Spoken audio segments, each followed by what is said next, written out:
안녕하세요. 김 대표의 교육 잡설로 오늘은 좀 인사를 드리겠습니다. 어제 이런 뉴스를 유튜브를 통해서 봤습니다. LH 설계 때 철근 누락, GS건설 시공 때 또 철근을 빼먹었다는 얘기. 그래서 어떻게 되냐? 건물이 무너졌다. 아, 그 이제 이 뉴스가 나오자마자 이렇게 지금 보시면 뭐 온갖 이제 댓글들 답글들이 달리죠. GS 건설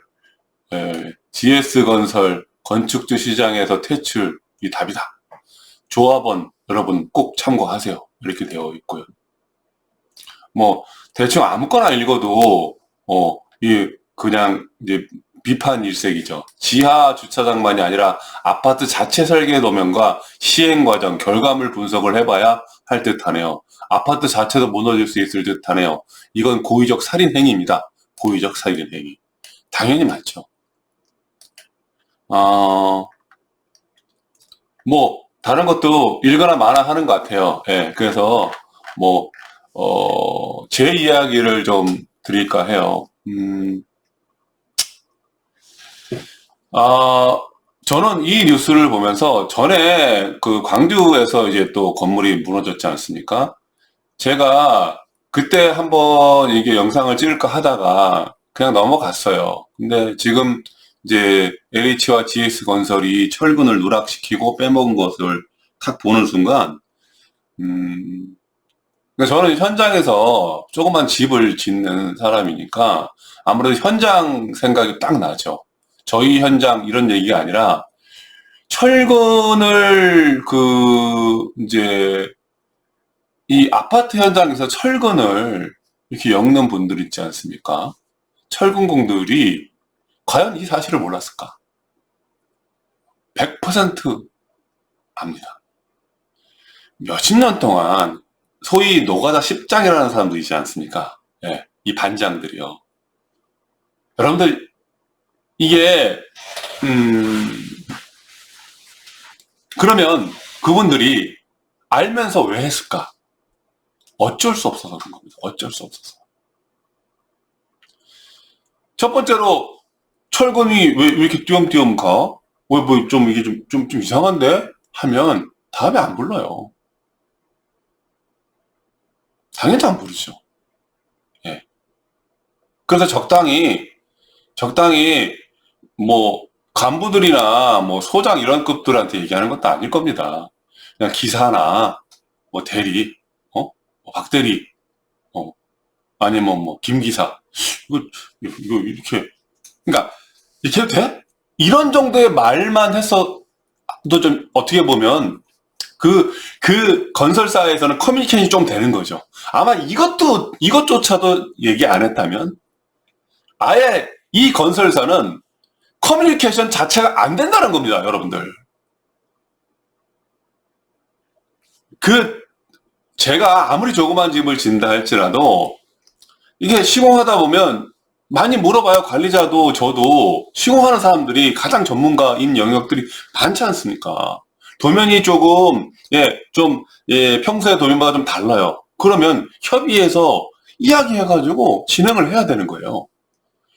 철근이 여러분들 이렇게 2번 정도 빠졌다 그러는 거 철근공이나 거푸집 레미콘 하는 그 펌프카 이런 분들 있지 않습니까? 크레인도 다 하지만 모를 리가 없어요. 여러분들. 이게 무슨 말이냐면 노가다 하시는 분들을 뭐라 그러는 것이 아니라 이게 전체 구조가 입 딱 치고 너희들 일이나 해. 돈이나 받아가. 위에서 시켰어.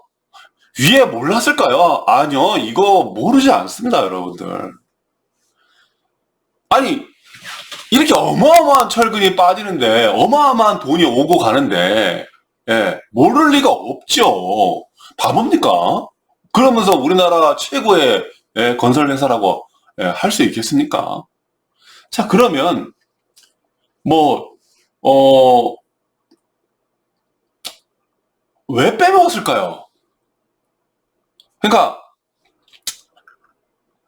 설마 하면서 집을 지었는지 모르겠지만 여러분들 이거는 이와 유사한 건이 이 앞에 과연 없었을까요? 그러니까 지금은 이게 전 이거 추측일 뿐입니다만 지금을 빼먹은 게 그냥 100이라고 칠게요, 그냥요.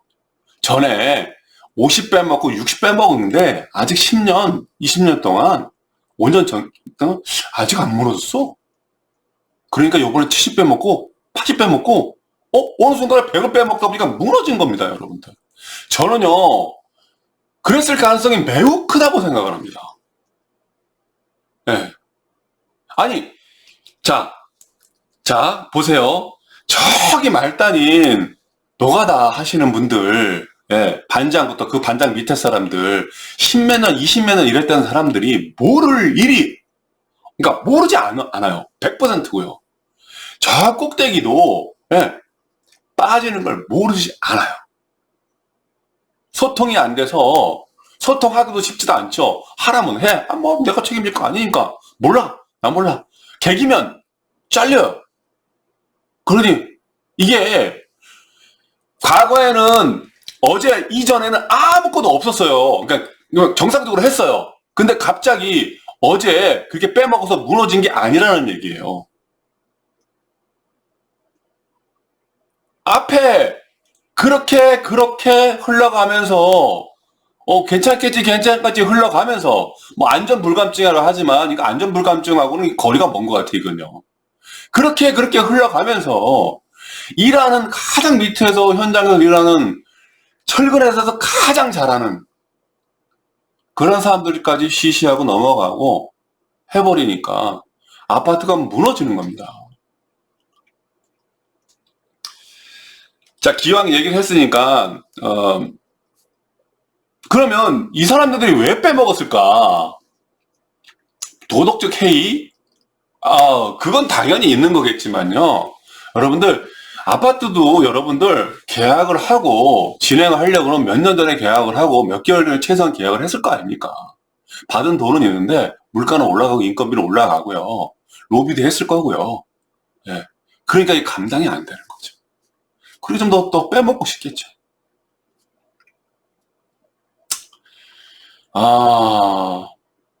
건축 시장이 신뢰가 완전히 바닥인 것 같아요. 네. 이제 제 얘기를 좀 해볼까요? 얼마 전에 두 분을 이제 이 예비 건축주님과 미팅을 했어요. 한 분은 제가 이제 평당 얼마 해가지고 이렇게 말씀을 드렸어요. 도저히 이제 그 미만으로는 안 되기 때문에 경기가 안 좋기 때문에 저희들도 오더를 따기를 바래요. 근데 그 미만으로 하면 부실 시공은 뭐 저는 용납할 수 없기 때문에 그것을 가지고 이윤도 좀 남겨야 되고 회사도 운영해야 되고 직원도 월급도 줘야 되고 이렇게 해야 되기 때문에 그 단가 밑으로는 낮출 수가 없어요. 그분도 그걸 아셔가지고 단가를 낮추려고 하시지는 않으셨어요. 너무 그래도 비용이 비싸니까 이번에는 자기가 이제 포기하겠다라고 말씀하셨어요. 어쩔 수 없어요. 네. 지금 건설회사, 이게 큰 회사를 얘기하는 것이 아닙니다. 주택을 짓는 영세한 그런 회사들을 얘기하는 겁니다. 어떻게 보면 자영업 수준의, 예.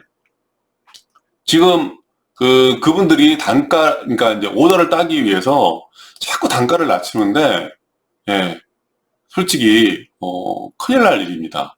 특히 이제 만약에 내년이나 후년에 경기가 풀리면 이런 분들이 막 솔직히 저는 그렇게 생각해요. 우후죽순으로 막 오다를 딸 수도 있겠다라는 생각에서 좀 많이 걱정이 돼요. 그러면 이제 부실 시공이 될 거고 집진데 많은 문제가 생기겠죠. 그래서 저는 단가를 못 낮추고 있어요. 지금 상당히 예, 뭐 곤란한 상황이기도 하죠. 예, 어쩔 수 없습니다. 또 한 분은 현장에서 미팅을 했는데 많이 알아보셨어요. 그래서 집을 짓는 회사가 주변에 없는가. 옛날에도 있었던 건데 지금은 없대요. 예, 당연합니다. 집도 안 지으려고 하지만 나와 있는 집들도 굉장히 싸거든요. 네. 그래서 새 집을 그 사이에 몇 년이 흘렀어요. 코로나 이후에 몇 년이 흘러가지고 사실 대부분의 영세한 업체들은 다 망했습니다. 근데 그렇게 망했는데, 예, 이제 공급해 줄 수 있는 회사가 거의 극히 드문데도 불구하고, 예, 예, 사람들이 집을 안 짓는 거죠. 예. 왜냐면 원부 단가가 많이 올라갔으니까. 이분은 집을 좀 짓기를 원하는데 단가보다는 이 회사가 너무 없으니까 선택의 여지가 없다라는 거죠. 이제 좀 제 얘기를 좀 정리를 좀 할게요. 건설 시장, 건설은 전 모르죠. 이 시장이 뭐 어떻게 돌아가는지 세부 사항까지 잘 모르지만 건축은 지금 그 어마어마한 위기에 빠져 있습니다. 제가 말하는 건 주택을 말하는 겁니다. 주택 시장을 얘기하는 겁니다. 그러니까 단독주택, 뭐 전원주택 이런 걸 얘기하는 겁니다. 지으는 회사도 없고요. 지으려고 하는 사람도 없고요. 온갖 법규들은 너무너무 까다롭고요. 예, 망하는 길로 이제 갈 수밖에 없는 상황이라는 거. 어쨌든 뭐 오늘 그 LH하고 GS건설이 철근 빼먹었다는 뉴스를 통해서 또 제 좀 속에 있는 얘기를 좀 했는데 뭐 유익한 이야기였으면 좋겠지만 건축에 이게 관심 있는 집을 지으려는 분 외에는 별로 관심이 없을 테니까 그래도 저는 뭐 제 할 얘기를 좀 해야 될 것 같아서 영상을 올렸습니다. 오늘 여기까지만 하겠습니다. 감사합니다.